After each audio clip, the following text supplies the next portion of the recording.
it appears that they believe he pleaded guilty, even though they think he's innocent. So it sounds like they don't believe he's guilty. Like, I straight up asked him if there are still people with the defense team, and these are experts, obviously, who are working to try to, like, basically uncover evidence that Bryan Kohberger is innocent. And he essentially said yes. And I'm like, it's like, I had to kind of like reset my brain a little bit. For one to reset one's brain, a brain must first be installed. Ladies and gentlemen, thank you. Listen to Pavarotti. Can I be your superhero? Hello, welcome to The Revealing. Hope everybody's having a wonderful Sunday morning. I am your host, Pavarotti, and I'm here to discuss the Idaho 4 case. Now, if you have seen the video that I did yesterday where I went through and proved that new ASGET video to be propaganda at best and a lack of effort at most, I am going to have to re-release that one. I'll re-release it here in just a little bit because the video that I uploaded was actually it was one of my drafts, and I completed it with a little bit of an opening and everything like I normally do. But I'm also going to, so if you see that come up, you don't want to watch it again, I understand. But I am going to include in the beginning of that a new segment, because I did get a comment in the video yesterday from somebody that made a absolutely just outstanding observation, and I've got to include it because it was really good. I don't remember who it was that did it, but if you watch that video and you did it, you're going to know it was you. So be looking for that here in a little bit. But in this video, I kind of did a prelim to this for the members the other day, because as I was reading Whitcomb's book, he brought up a certain sample of DNA. And there's certain DNA in this case that everybody is trying to stay away from for some reason. And what he brought up in the book made a good point, but it was incorrect what he was actually pointing to. And it kind of makes me sit back and go, wow, did they just miss it? Or is it a purposeful shift, trying to get your eyes to think something other than what the truth is? I don't know. But what I do know is it literally proves multiple perpetrators.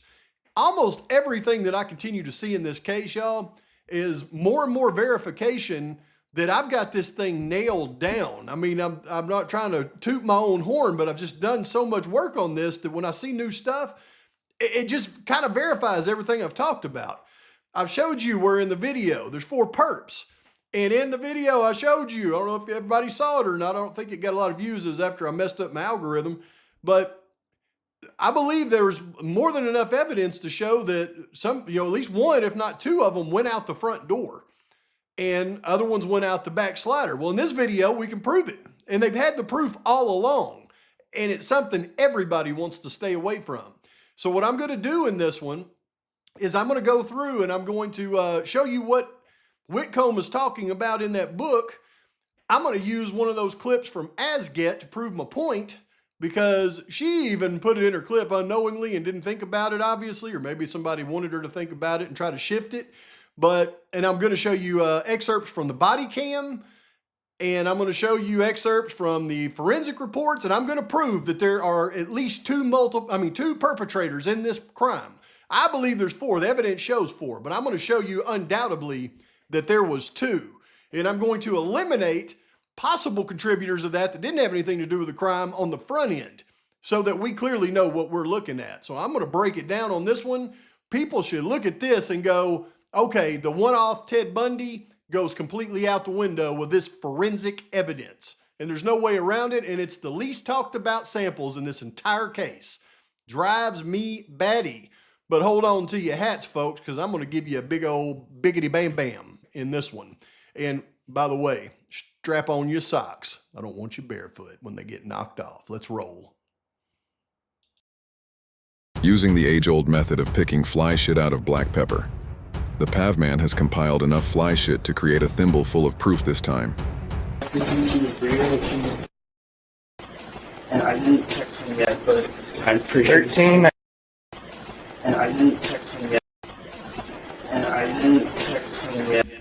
With Hunter admitting there to Nunez that he did not check Ethan yet, that's critical because it eliminates him from placing this stain. But as you can see, the White Claw box is sitting in that particular area. As we will see shortly, these previously undisclosed pieces of evidence alone seem to completely cripple the prosecution's assertion of a lone offender. In my mind, someone almost certainly transferred via touch Ethan Chapin's blood to the stairway after he and Xana was murdered. I agree. It appears most likely they did so while walking down to the first floor, not fleeing the house via the kitchen. I agree 100%. Stain E was tested for the presumptive presence of blood and was positive. Sutton wrote in her report referring to the 2 stains found on the flat wooden ledge under the White Claw box. Okay, now what I just showed you there is more impactful than you can possibly imagine. First, I showed you where Hunter, in the body cam footage with Nunez when they first go into Xana's room, Hunter acknowledges that he has not checked Ethan yet. He said that he checked Xana's vitals. That is huge because regardless of what he said in later interviews or police reports, him admitting right there in the first known contact in action in the room with Nunez that he had not touched Ethan Chapin is very critical because since he did not touch Ethan Chapin, then Hunter could not have transferred the blood that was Ethan Chapin's on the stairwell top going from the second to the first floor. That's number one, because most people are going to say, well, Hunter did it because he checked Ethan's vitals. That's why it's important to get that little piece of audio in action, the first action that we have of the scene, to eliminate Hunter as being the person that transferred the blood on the stairwell. But then I'm moved to Mr. Whitcomb's new book. And granted, Mr. Whitcomb is going along with the testimony or the interpretation of the events by Paulette Sutton. So I can't blame Whitcomb for getting this incorrect. I have to blame Sutton. But then again, I think, well, if you had access to everything I have access to, why wouldn't you trust but verify? Because what Whitcomb is describing in his book is a White Claw box and how the White Claw box was strategically put on stain E. And his interpretation was, why would you put that White Claw box on stain E? It had to be put on stain E after the fact, or else it couldn't have blood stains underneath it. So his interpretation is it was purposely put there to cover the blood stains, which would be a good interpretation based on if that was the truth, but it's not.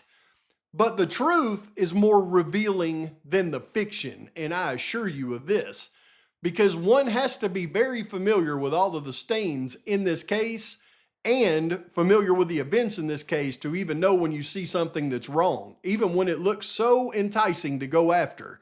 Here's what I mean.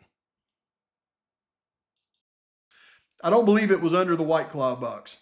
Stain E was much further down the railing, right above stain 26.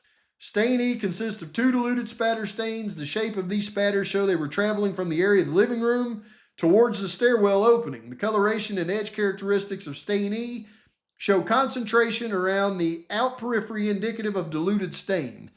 For what seems like inexplicable reasons, she notes stain E was not tested further. Now let's pause for a moment. I want to show you this. Do you see how perfectly placed the sticker for stain E is compared to the orientation of the top of the handrail? You can see the top of the sticker of stain E is perfectly parallel with the handrail. So it's important to understand this orientation first before I show you what's next. Now, remembering the orientation of the E sticker being almost perfectly parallel with the top of the handrail, now we look at the 2 blood spatter or cast off stains underneath E right there and the direction of travel that they would be coming from. To find the direction of where it came from, you would draw a line through the tail in the center of the droplet, as illustrated here. To find the direction of where it came from, you would draw a line through the tail in the center of the droplet, as illustrated here. So once again, using the little Asget lady's own determination of how you figure out where a blood stain is coming from and the directionality of it. Both of the stains, which are marked E, found right here above 26, are both aimed in this direction, indicating the source that created those stains was from the right of the pong table, once again destroying her ridiculous analysis of the perp being left to the pong table, knocking the cups off to the right, and then slinging the blood directly onto the handrail. Impossible. And although it debunks that ridiculous theory, it also debunks Whitcomb's theory of the White Claw box being placed over these blood spatter stains after the fact, because that's not where the White Claw box was. In the initial body cams from the officers, you can see as they're coming downstairs the actual position of the White Claw box. And it's much further to the right. And it is creating an effect that doesn't affect stain E, but it certainly affects the stain that we're talking about now. Far from the path he would have taken in escape. How did Ethan Chapin's blood, undiluted blood, end up at the top of the staircase leading down to the first floor where there's no evidence that anyone except Dylan went down there? If police were in fact seeking the proverbial smoking gun during the early days of their investigation, it would be difficult to imagine anything more compelling than this. Now, the fact that he's using the right argument with the wrong stains is where the argument that he's using is interpretive, because they didn't test the stains that he's referring to, rather than using the correct stain where the White Claw box was, where they did test the results and we know that it's Ethan's. You see, stain D is a transfer stain that came back to Ethan Chapin's blood, which means whoever attacked Ethan Chapin likely created this transfer stain. And its position on the railing, on the inside of the railing, going from the second to the first floor, now becomes critical, because whoever created this transfer stain would have to be going from the second to the first floor now that we've learned the true position of the White Claw box.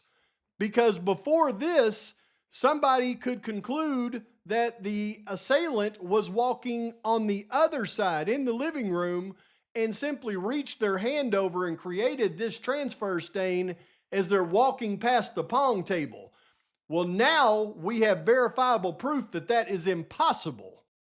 And one thing that's shocking to me is how Asget can get this correct, but Sutton and Whitcomb are both blind to this. And does that mean Turvey was blind to it as well? But she denotes exactly where that transfer stain is in comparison to the White Claw box, and her animation unwittingly proving multiple perps, because you can clearly see that there is no way for a perp to reach over and create that transfer stain unless they're on this side of the staircase heading from the second to the first floor. And that opens the door for what's next.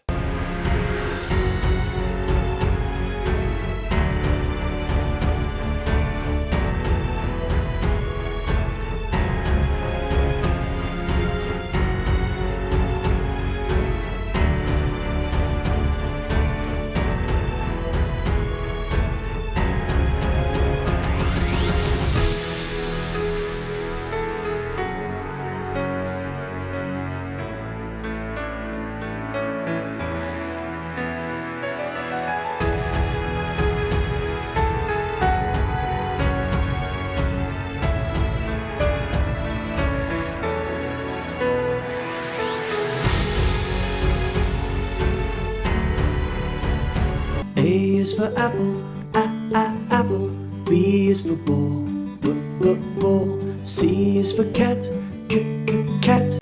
You see, the ABCs were always compelling, but when you add the new evidence of what we discovered about D, then everything comes together.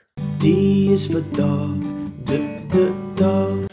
You see, we've been told forever that unknown male B was not probative because it couldn't be tied to the crime, even though it was found on a handrail in blood with two other unknown DNA signatures because they were too low to test mixed in with it. It was in the midst of a bunch of other blood, and we were told that it wasn't probative. But now when we truly analyze C, B, and A, and we cross-reference it with the fact that D had to be created by somebody going from the second to the first floor, then we have an absolute pattern of an assailant who had hurt themselves as well, transferring Ethan's blood to the rail on D, transferring somebody's blood to the wall on C, and transferring either their own blood or their blood mixed with other people's blood onto the rail on B, and then probably their own blood and somebody else's blood to the rail on A as well. Definitive proof that an assailant who was injured left this area of the residence.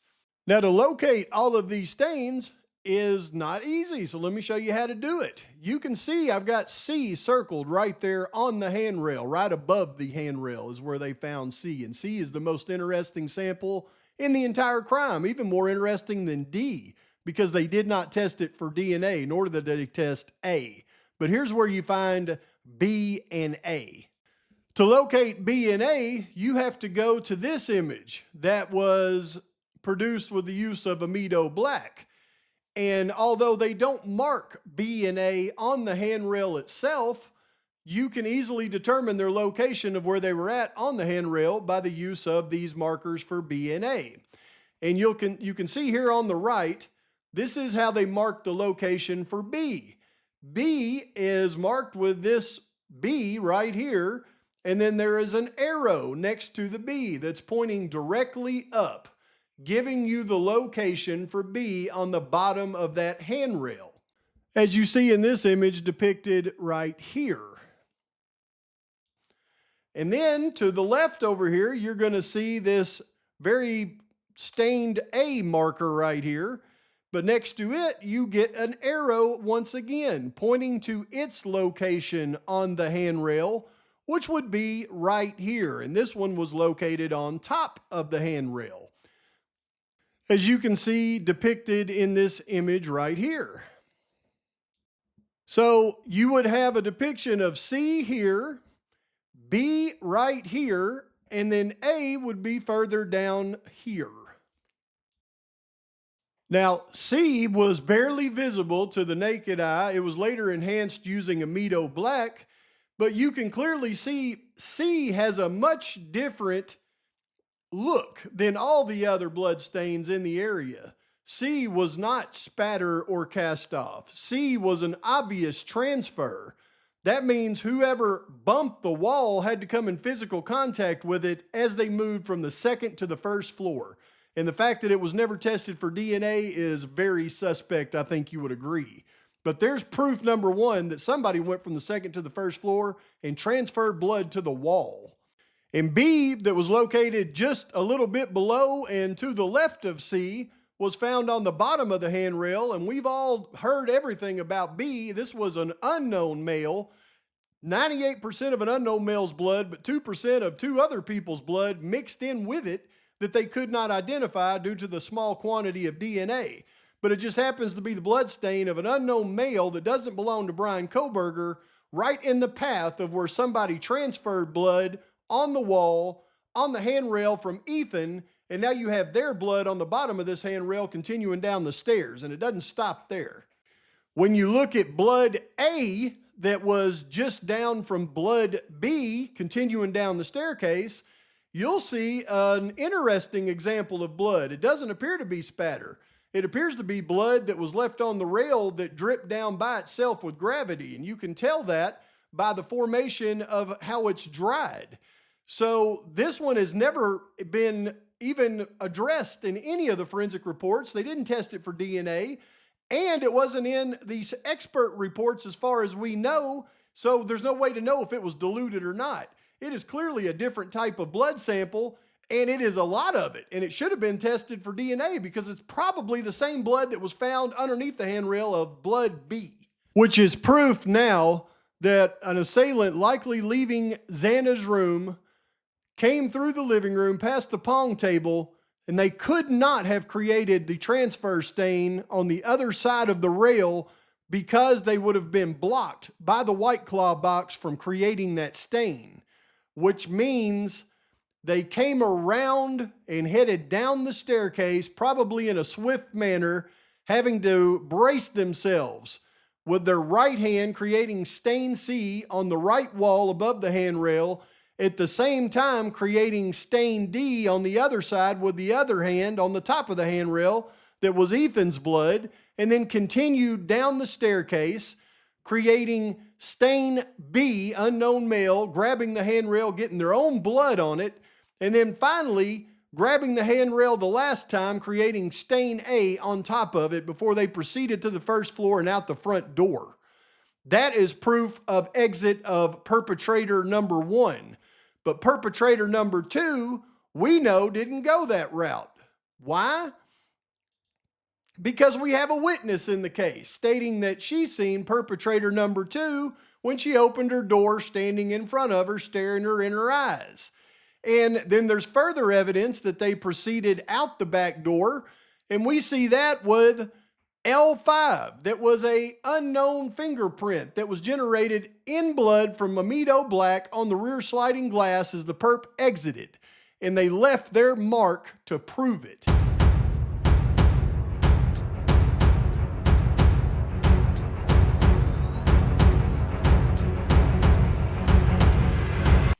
Now you may ask, is that really that impactful, Pav? And the answer to that is yes, because not only did we just prove, based on the physical evidence from the crime scene, that a perpetrator could not have created that transfer stain from Ethan Chapin.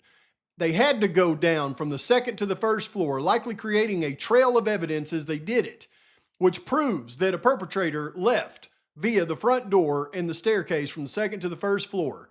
But also, we know a perpetrator left throughout the back door because the only witness in the case said it, and there is physical evidence of a bloody fingerprint on the rear sliding door. But here's why it's so impactful.